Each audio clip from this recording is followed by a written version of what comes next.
Hi guys, and welcome to another episode of Costa Rica Crypto. Today I am really excited to be sitting down with David Liebowitz, who is the Vice President of Business Development for Everipedia. And I've been following Everipedia for a long time, man. Really excited to have you on. Thanks so much for joining me today. Thank you for having me. I'm really excited to be here. Yeah, same. We chatted a little bit in the preamble, and lots of things to talk about. I know you guys are making a lot of moves. I wanted to before we get too far into it, because we're going to talk about DeFi, we're going to talk about Everipedia.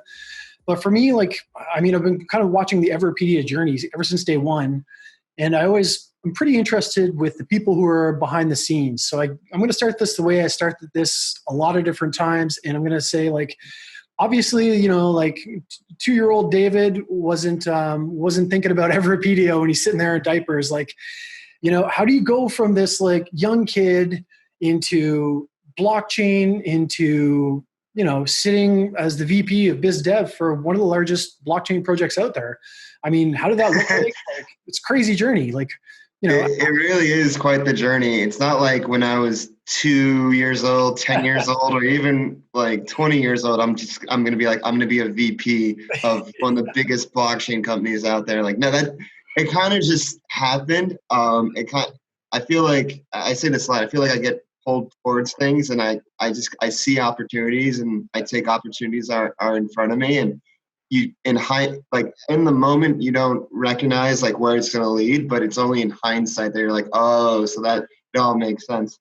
So how I got involved with Everipedia was probably 4 years ago. Yeah. I remember I was following Everipedia on Facebook because I always saw Mabu post Everipedia pages and stuff. And I was like, oh, this is cool.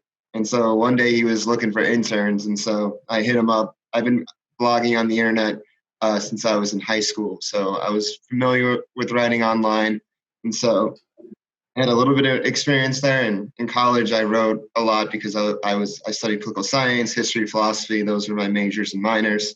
So I did a lot of writing. And even when I was younger, I always wondered, damn, why doesn't Wikipedia have more stuff on it?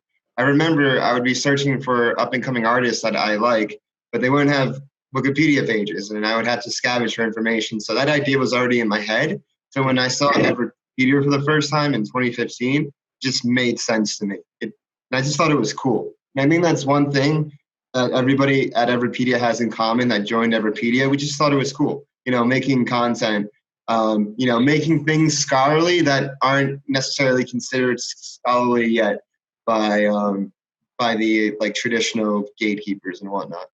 And so back in 2016, that's when I started editing. I was living in New Jersey at the time, just graduated from school, didn't have a job. I was just interning for my uncle, just trying to figure out what am I going to do with my life. It's that post-college anxiety and whatnot. And then I just had a gut feeling this is going to be my path. I just knew that it was Everipedia or bust, Everipedia or mediocrity. And it wasn't I knew Everipedia where it was going to be today. I just thought, I'll take it one step at a time, and I'll do my best to contribute to Everipedia. And I feel like I had the mindset of what can I add to Everipedia? And I feel like a lot of people, when they try to get involved in startups or projects, they kind of have an extraction mindset, but you need to have the opposite. You need to I like to put it a cog in the machine in order for something to be successful, and kind of get rid of your ego a bit. And so 2 months into, being a volunteer contributor, they invited me to move to LA around my birthday, and around July 22nd. And I was so excited. I bought a ticket then and there. And then then I told my parents, and they were like, you did what? It's pretty funny. And then, 2 months later, saying bye to all my friends in the Northeast, and, ended up in LA at this apartment at 972 Hillgard, right by UCLA. And that's where we went to work. Sleeping in a bunk bed, and I was living there for a year and a half, 2 years, just making Everipedia pages about everything under the sun. I felt like I was just like a scribe, and I lived on the internet. I had all these I met so many different characters from so many different spaces. It was a lot.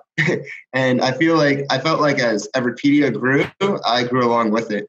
So early on in its history, we were thinking like, hey, Wikipedia, they have this whole underground like industry of like people selling Wikipedia pages. Like, why can't we sell Everipedia pages? And so for a little bit, I was like actually selling Everipedia pages. We don't do that anymore, but that was just like an early thing we had. So I was like the director of sales for a little bit of time.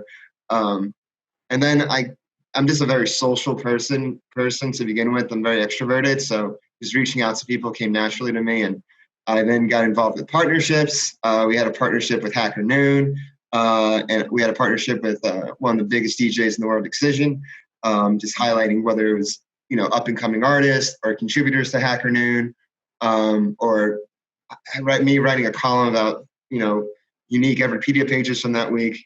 I was doing, a lot of cool stuff trying to do my best to amplify Everipedia's presence.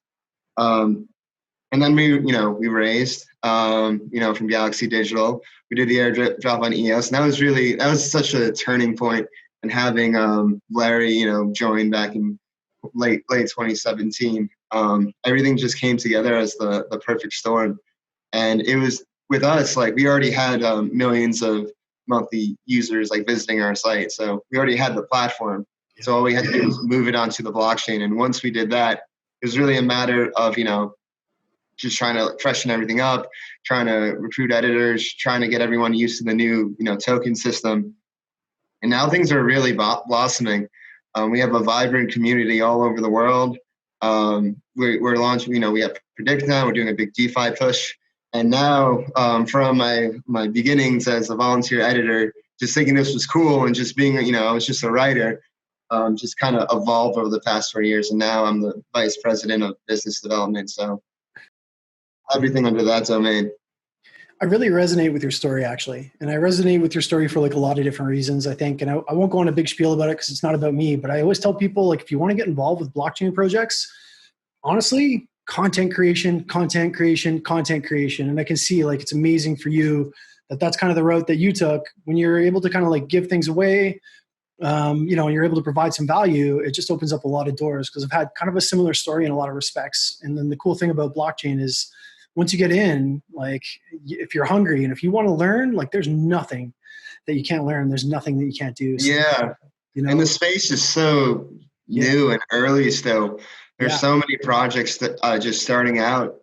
Yeah. And if you just, take a little bit of time to help someone out, that goes a long way.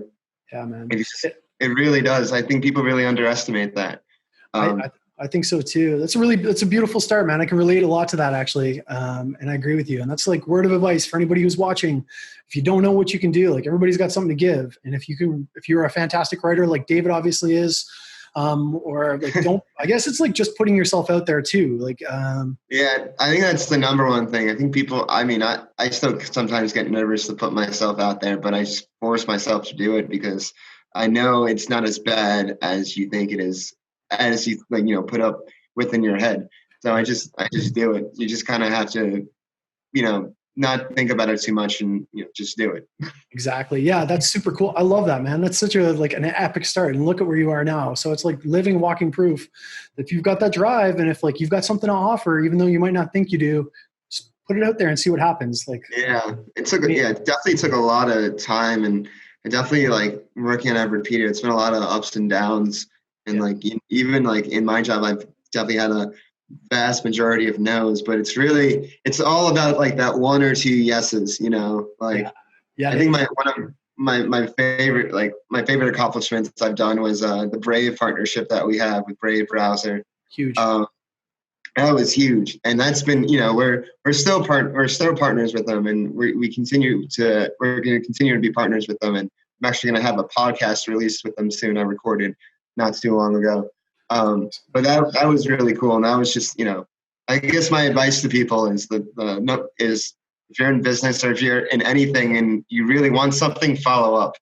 Like that is the goal. Just follow up 2-3 times. Like people will get back to you. I can't tell you how many times I've followed up, and probably like 95% of everything I've like accomplished is from a follow up, to be honest. So not stress this enough.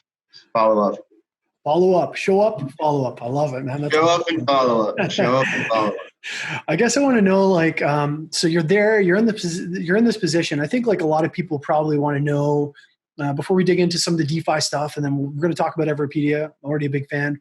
What does your average day look like, David? Like, what do you do kind of in the run of the day? Like, obviously it's varied, but like, how does that start? What does that look like? And what's kind of the average day for you? But right now, I'll just give you a taste of quarantine life for Dave. I wake up like in the morning. I have my morning meetings.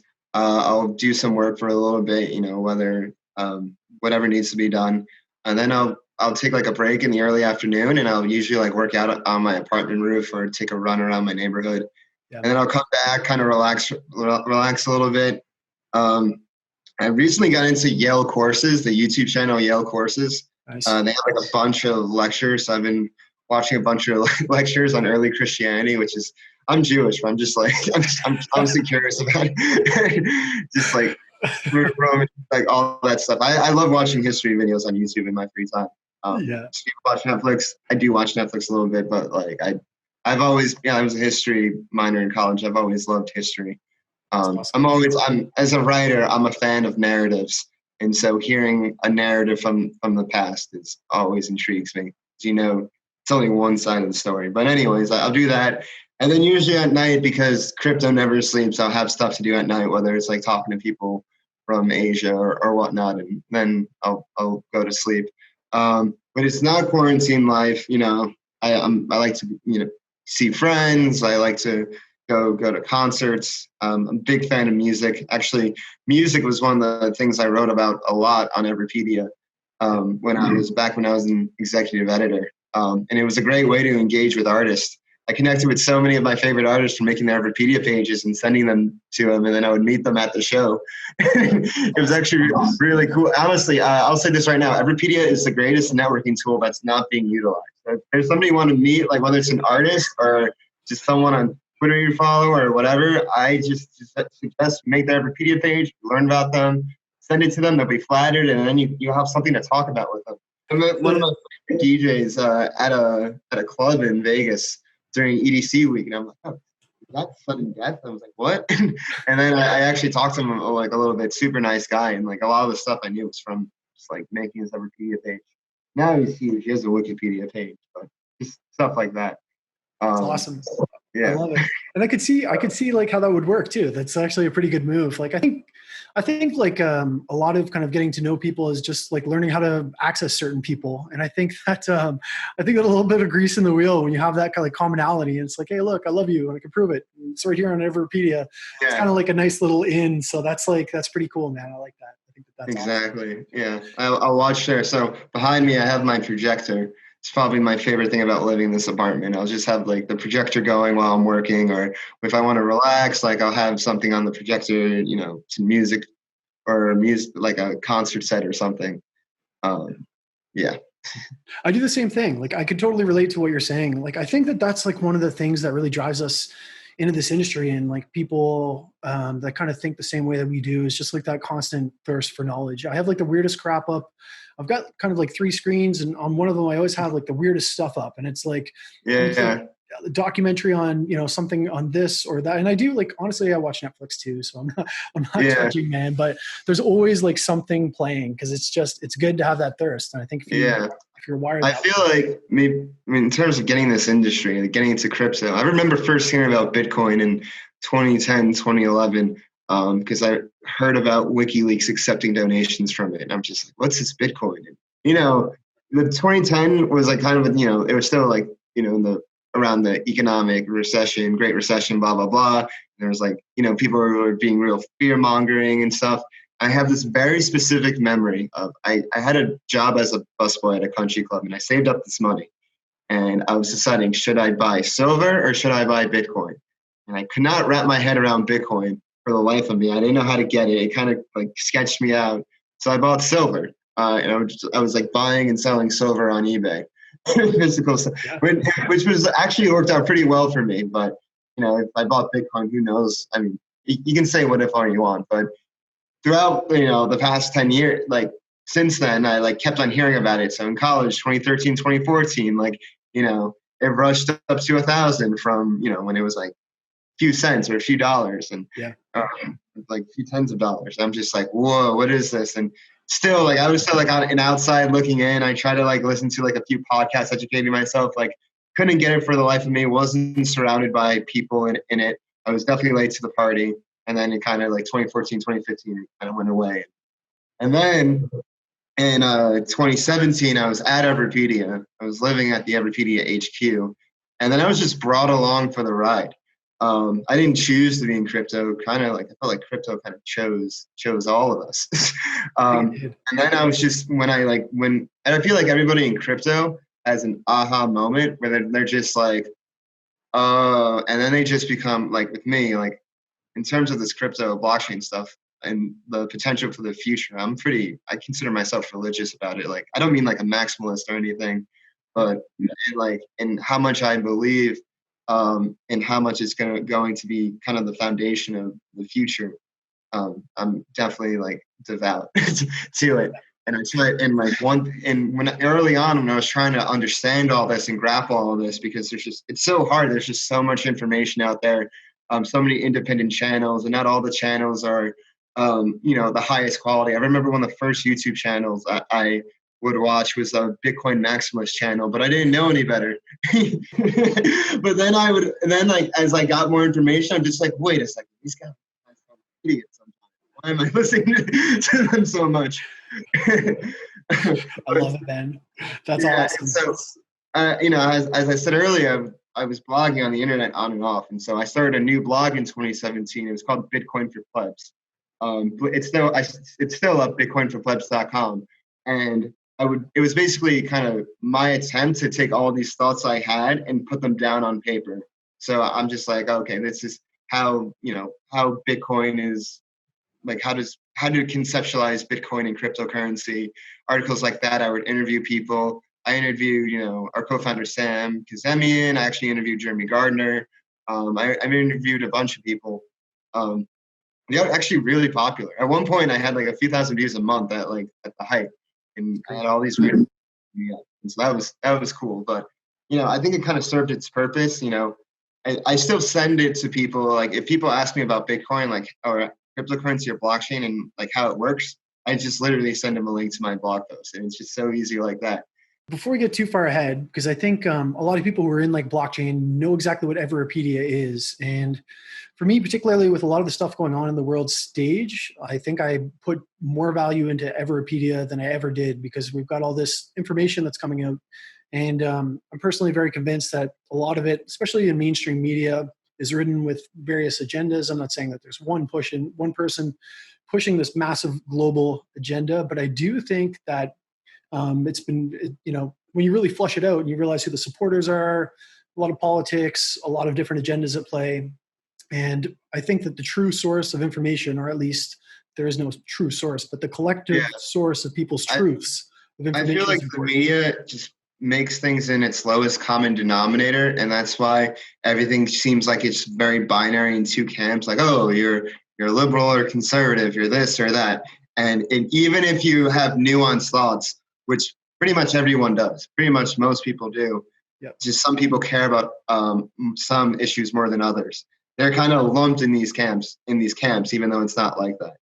So that's kind of how, like, I feel like we're paralyzed by media and social media today. It's just so much information coming at you online and stuff. And I feel like with Everipedia and with all encyclopedias, the point of an encyclopedia is to give you context to a subject. It doesn't have an agenda. It's not the arbiter of truth. It's supposed to say, okay, here it is. This is what it's about. If you want to learn more, you can check the citations and you can go there.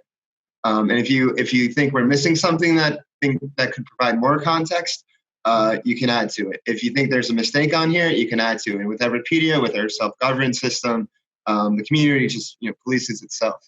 And I think that's the beauty of all wikis, whether it's on Everipedia or Wikipedia. They're living documents, because humans aren't perfect. New things come to light, and that's why things need to evolve. And that's why these pages evolve. And what's cool about Everipedia is you can see the history on the blockchain. It's on the blockchain. There's a stamp of like, okay, this is when it's edited. This is who edited it. And you can see like, oh, this is who supported it. Oh, this is who voted against it. So it's really, I think Everipedia, like, we came out 2 years ago, but in a sense, I feel like it's definitely ahead of its time. And it's only a matter of time before we have more kind of like community organizations, like decentralized organizations, I feel like Everipedia come into the fold. Yeah, I agree with you. And I think that it's really important to have that kind of collective truth because, your truth might not be somebody else's truth, but if you have something that's kind of a combination of everybody, Yeah. and of course, Everipedia, just for context, for anybody who's unfamiliar, is like Wikipedia, but a lot more decentralized, which allows, everybody to kind of put their collective thoughts together. And it's one of the things that I absolutely love. Wikipedia is definitely a trailblazer. Like, I still like love Wikipedia. Without Wikipedia, there'd be no Everipedia. It's just, as Paul Graham said, like what Wikipedia did to Encyclopedia Britannica, someone can do to Wikipedia, and that's us. And Encyclopedia Britannica is still around. They serve a purpose. And Wikipedia is still around. They definitely serve a purpose. But now, us, we have Everipedia, and we are molding our own path ahead. Yeah, it's amazing, man. I want to roll things back for a second because I'm always really fascinated with like the entrepreneurial story. Like, so you guys are all sitting around and you're like building out this kind of new version of this new and improved decentralized version of Wikipedia. And obviously you guys did really well with it. You raised a ton of money, and you raised a ton of money from people who are very intelligent and know where to put their money. These people aren't idiots. These are incredibly intelligent investors who have been around the block. So it's a huge feat. But I guess I wanted to ask you kind of like, when was that moment when you really realized, like, I mean, did you know right off the bat that like Everipedia is going to be huge, or was there like some second where just kind of like the whole process just kind of slapped you in the face and you're like, oh my God, how did I get here? I mean, I knew it was going to be huge. Like the second I started editing it back in 2016, that's when my like first intuition came in. I just didn't know how. I didn't realize blockchain was not a thought in my head whatsoever. But it was when I realized like the raise was going to happen and everything was happening. It might have been in like when we started talking to Larry, and then kind of like when everything just started happening really fast, and I just like in late 2017, I'm just like, is this actually happening? I had to like pinch myself a few times, and then we actually did. We actually did it, and then we raised, and now we have all these resources to do all these like different great initiatives and great things.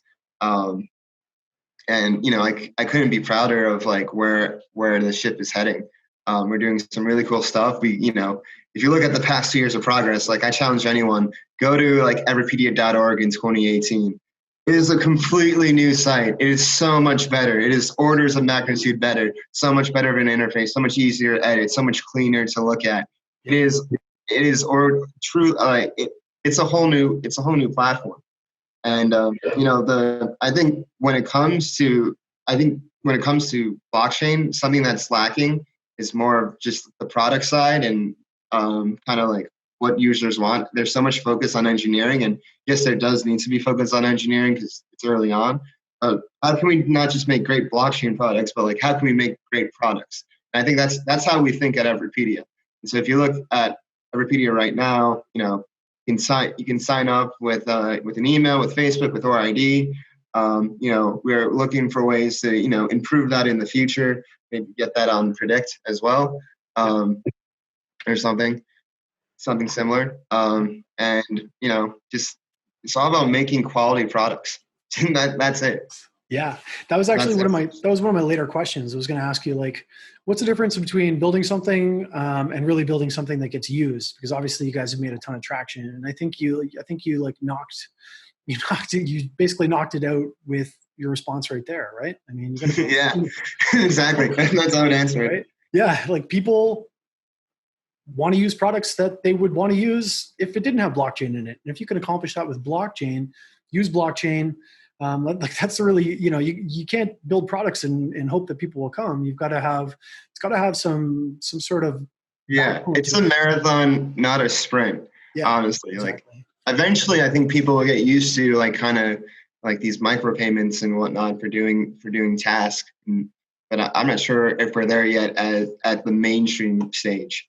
But that will come. I'm more than confident that will come. Yeah. Yeah. You guys have made an incredible amount of progress so far, and I'm really like paying attention. We're going to talk a little bit because I know you guys are delving into DeFi, but I always try to like kind of keep things relatively simple. Like we've got this word decentralization. I've asked a lot of people who aren't in blockchain if they have any idea what that means, and the answer is often no. But I think for all of us, there's a wide spectrum of decentralization, meaning there's highly decentralized, and then there's slightly decentralized or whatever else. There's a broad spectrum. I guess I want to know, like, aside from all these different kind of spectrums and different ideas and kind of points of thought, like what does decentralization mean to David? And then to add to that, what does DeFi, decentralized finance, because we're going to get into that a little bit, what does that mean to you? Yeah, so I think you started off pretty well. Decentralization is a spectrum. Actually, I have this memory of like back when I was like really doing my research into crypto in 2017, 2018, I was reading a book and I saw the word centralized, and like I just like paused for a second and went in this like wormhole for like 5 minutes thinking about like decentralization and whatnot. Because it's like it's such a simple word, but it means so many like different things to different people. There's definitely a spectrum of decentralization, and like how things can be decentralized, and like do things need to be decentralized, like information, like that definitely needs to be decentralized, because what if the host server or like the central server gets attacked, then what are you going to do? So it's much better to have information, like whether it's like like on Everipedia decentralized or on IPFS, or with Bitcoin, like Bitcoin. I love Bitcoin, like how simple that white paper is. It's only 8 pages, and in a way, it kind of reminds me of the U.S. Constitution, because the U.S. Constitution was like it's one of the smallest constitutions out there. Super simple. Same thing with the Bitcoin white paper. Trying to just like lays out the guidelines for people to follow, and then people just built it, and here we have this this beautiful system. Like I said earlier, there's different ways to decentralize. Proof of work was kind of the first generation. Now we have proof of stake and DPoS.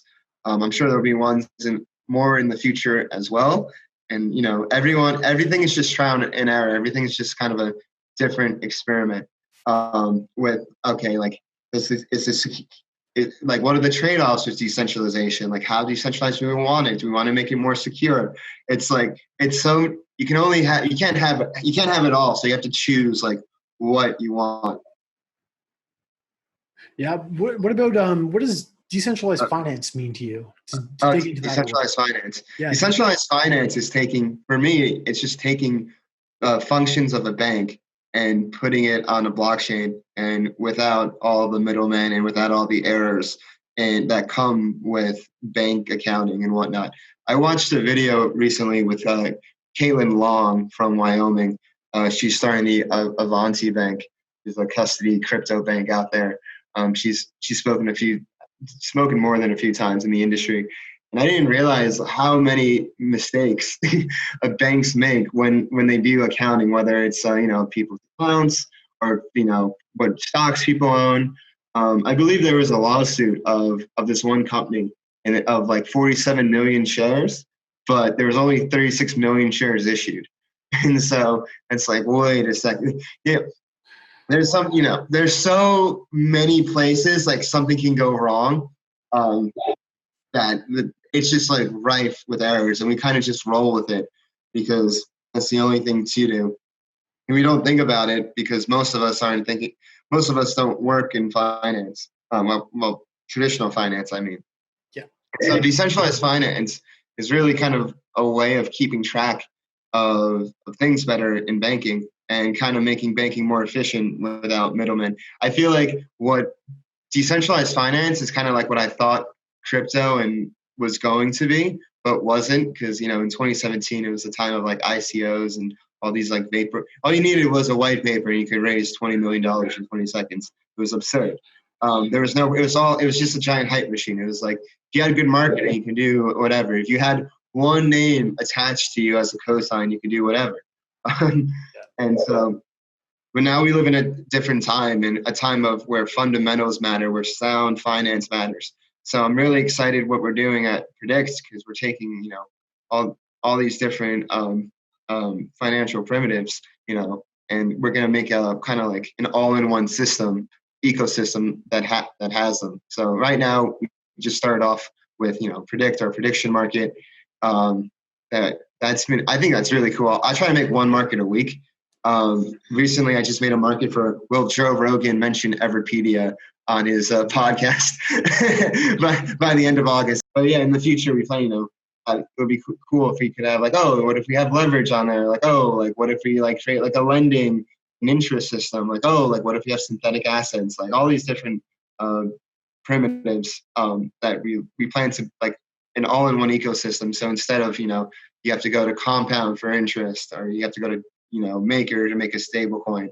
Like, why can't you do that all in one place? And so that's what we're really trying to do. And, you know, that's what we're really trying to bring to EOS, you know, and we definitely want to be the leaders of DeFi on EOS.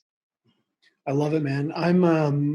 I'm like very interested in decentralized finance. It's one of the things that I absolutely love, because like our traditional banking system is so broken, and the way that we deal with finance and the global economy and some of the things that are happening in the global economy right now. You talk about what decentralized finance means to me. It's amazing how many people, you know, so many things have evolved, and people like in developing countries, you know, they can, you know, they can fly, they can access the internet, but they still can't access proper banking. So decentralized finance opens up a world of opportunity for people in developing countries or underserved communities here in America even, to like take part in, you know, kind of financial activities that have been kind of the bedrock of middle class and upper class wealth for a while now. They can like, oh wait, they can have like interest on their accounts, like just simple things like that. Like if you think about DeFi can be kind of boring in a way, but really exciting at the same time. It's boring as it's just traditional banking on the blockchain,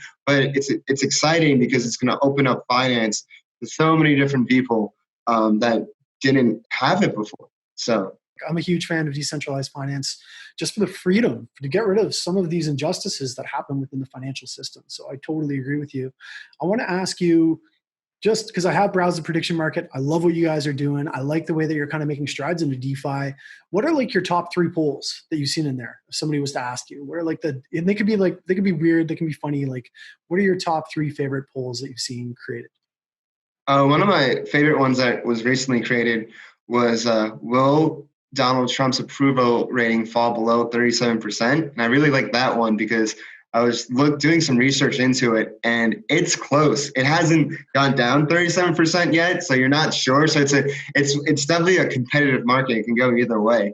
I really like that one. I made one that I thought was cool, like, you know, Capitol Hill autonomous zone up in Seattle.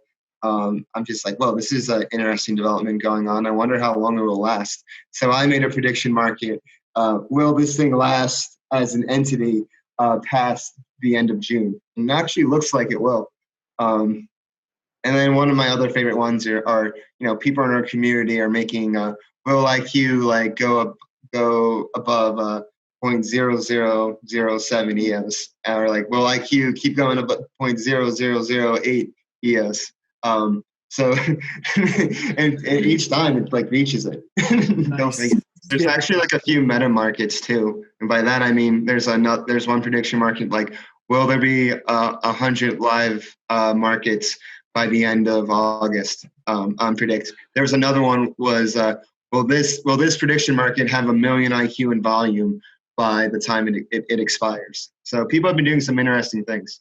I mean, obviously, like Everipedia was a huge success, and it's only going to build momentum. And honestly, like I really do see it eventually replacing Wikipedia, just for the obvious reasons that we've just talked about. The fact that you do have it's the consensus of many, as opposed to some of the other traditional things. You can see the history, and it just makes a ton of sense.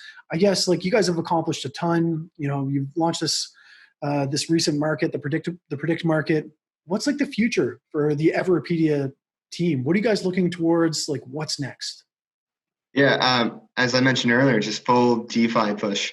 You know, I see it like this. I see Everipedia as historical knowledge, kind of more like social stuff. Kind of, you have people interacting with each other with edits. And then you have the predict, which is kind of like future knowledge and people using the knowledge that they have to kind of like bet on like how events will turn out.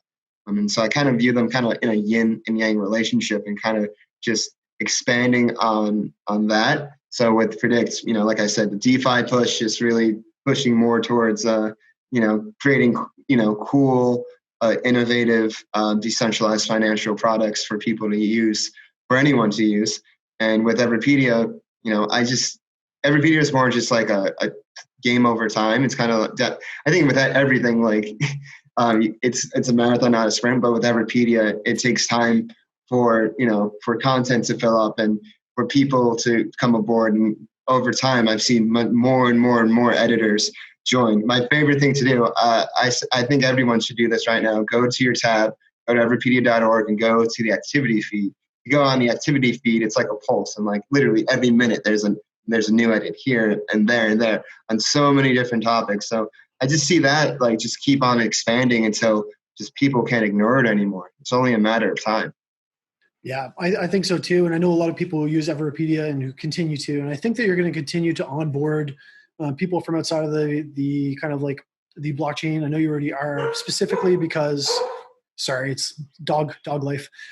So, because you've got like, because it's just a really good use case and it's very familiar to other people who have used Wikipedia. It's a super simple site. Yeah, everyone knows Wikipedia. Yeah. Exactly. Yeah. And I think that those are the apps that are like doing kind of like what traditional things are doing, but using blockchain to do it better. I think that those are because they're just comfortable to people. It's not alien. It's not foreign. It's like very easy to use, very user friendly. And that's one of the things that I love about Everipedia. And obviously, like my next question kind of flows into this. I know in order to be able to create a sustainable project, you need to be able to make income. You need to be able to make money. But I really feel like Everipedia has a really strong kind of like social undertones in terms of how they're changing things. I guess I'm going to flip this on you though, as opposed to give my thoughts. Where do you think that Everipedia is contributing the most in terms of kind of like social change, or which social issues do you think Everipedia is kind of contributing to the most in terms of changing the world? Because I do think that you guys are making an impact. Yeah, so actually, speaking of social change, a lot of recent posts on social media have covered, the protests and unfortunately a lot of the deaths that have happened, making Everipedia pages of those who've passed under suspicious circumstances, associated with Black Lives Matter, and just like highlighting it in kind of a neutral tone, like kind of like this is what happened, but like drawing attention to it in a respectful way. So that's definitely one way. Recently, we have been affecting social change, and the fact that Everipedia can get into these like nuanced subjects that like may not be considered mainstream yet. Like let's say there's someone that isn't in the news that died under suspicious circumstances, but like their friend can make their Everipedia page and kind of highlight that instead. So like Everipedia has a lot of activist potential out there, especially in its decentralized nature. And I would expect to see that evolve in the future. That's in terms of kind of like change there. Also with fighting fake news, people can check Everipedia, compare them to the articles that they read.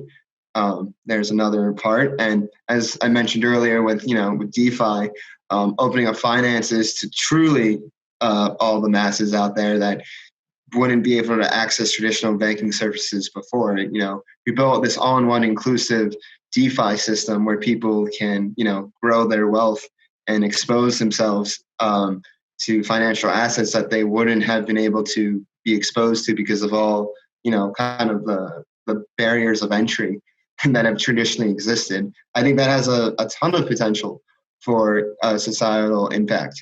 I'm actually really passionate about it, particularly at this time. Like I won't get on my soapbox because I got to keep everything kind of like PC, and I try not to talk too much about my personal opinions because some people might not agree, and that's not what the essence of this interview is about. But one thing that I do love about Everipedia, and I'll say this kind of nuanced, is that I think that if we could get people together to communicate their ideas and respectfully bounce their ideas off of each other without the mainstream media, just person to person, people talking to people building ideas together, and just talking things out, I think that that's going to solve a lot of issues. Yeah.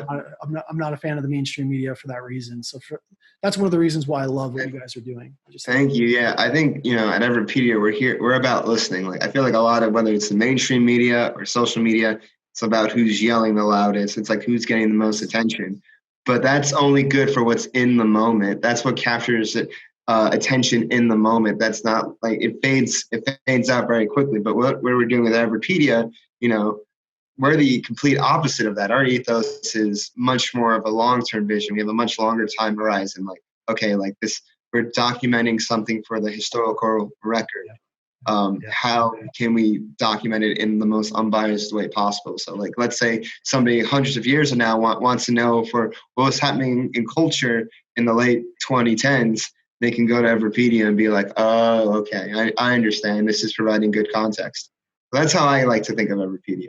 Yeah, I love it. And I personally think that it's now more important than it ever has been with everything going on. So I guess that kind of leads me to one of my heavier questions, David. If you had like one message for the world, and I phrase it different. Sometimes it's like it's something typed on everybody's computer screen or like whatever I feel like, but we're gonna keep it generalized, man. If you could communicate like one thing to every single person on this planet, what would that message be? That would be, you're capable a lot more than you think you are. It's hard for you to see it right now. Like, it's hard to see it if you're like in yourself, but the way people kind of think of you and is much different than how you think of yourself. Some people may put you on much higher of a pedestal than you could ever imagine. And so you just have to, I would say just, you're capable of much more than you think you are. And you're capable of even surpassing those people who put you on the pedestals expectations. I would just encourage everyone. One of my favorite quotes is from this guy named Terrence McKenna, and he said, "Nature loves courage." And it's this beautiful quote. And at the end of it, he's like, life is about jumping into the abyss, into the darkness, and the universe kind of lifts you up and guides you, and then you land on a feather bed. And so I think that's really, like, whenever I'm doubting myself, I just think of that quote, kind of just paraphrase it there. And that's my message to the people. You're speaking to my soul right now. I think you really are, bro, because like I honestly, and I don't want to, it's beautiful. I totally agree with you. People's limitations are oftentimes inside of here and they don't give themselves enough credit. And, there's a lot of self-learning that you can do out there, and there's a lot of things that you can accomplish if you just try. So I want to end on that note. David, I'm going to make sure that I tell everybody you should go check out the Everipedia page. You're going to find that link in the comments below. David is a really good guy, super easy to get along with. If you're interested in working with Everipedia or you have any potential business development opportunities, the man, the myth, the legend, you can see how approachable he is. Thank you so much for sitting down with me today, man. Thank you. Yeah. If you want to follow me, if you want to hit me up on socials, my Twitter is @DaveSaidThat_, and my Instagram is @DaveDoingThings_. So I'll make sure I post it all below. You guys see how easy it is to talk to, so don't hesitate. Reach out to David. Go check out the prediction market. Go check out Everipedia. David, thank you so much for coming on, and I look forward to talking to you again sometime soon. Thank you for having me, Matt.